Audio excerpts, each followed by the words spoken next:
Here's a really straightforward strengthening and rebalancing exercise for people who are experiencing pain in the ankle, on the outside of the ankle from running. This will sometimes take care of the pain immediately. Usually it's more effective in the long term, but there are two different ways to do it. There's the loaded version where you're standing, and there's the unloaded version when you're sitting. Today I'm going to show the loaded version when you're standing. This is great if you've got chronic ankle sprains and ankle imbalances and pain in the outer ankle. It takes a little bit of focus.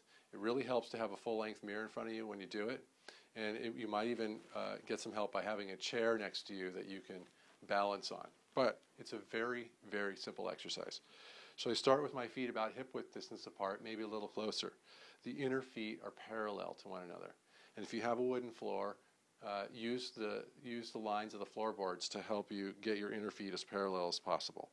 Because what you're really trying to do is line these feet up with line all the joints up so that they're in this, really the way they're designed to move forward most efficiently in that alignment.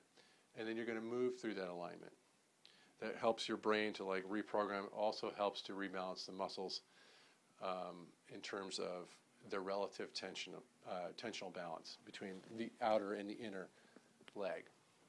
Okay, and then there's all kinds of, naming one or two muscles would be ridiculous because there's many, many muscles involved in this movement. So toes are evenly spread, feet are, weight is evenly distributed across the feet. I just have a sock on right now. I don't recommend doing this in shoes, as in any of my exercises. Don't do any of them in shoes. Do them barefoot or in socks. These are toe socks, so it makes my toes spread a little more easily.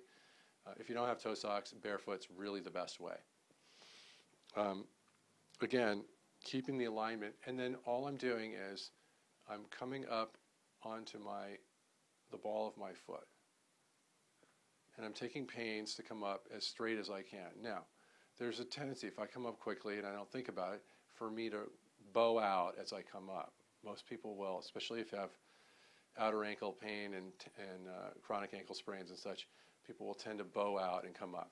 This is why you want the mirror, so you can watch. You really want to avoid that. That's what you're trying to not do. That's the imbalance that shows itself as you move through it. You can't move through it, you have to move around it. In order to correct it, you've got to move through it. So, if you avoid the muscles that create the imbalance by moving around them, you'll never fix them. You'll never get them to change, so you've got to move through them. So I'm making a big point of this for a reason, because that's the whole point of this. This is the way it works. So as I come up, and again, you may notice it's not perfect, but it's better than it would have been, which is really what I'm shooting for. So I'm trying to keep as balanced as I can, as aligned as I can as I come up. And I'm going to do 10 of these fairly slowly. And again, you may need a chair on either side, or I used to, when I first started doing it, I did it at the sink in the morning in the bathroom. I would hold the sink, not leaning on it, but just using it to allow me to maintain my balance when I first started, because my lower legs were so imbalanced. I couldn't even balance without a prop.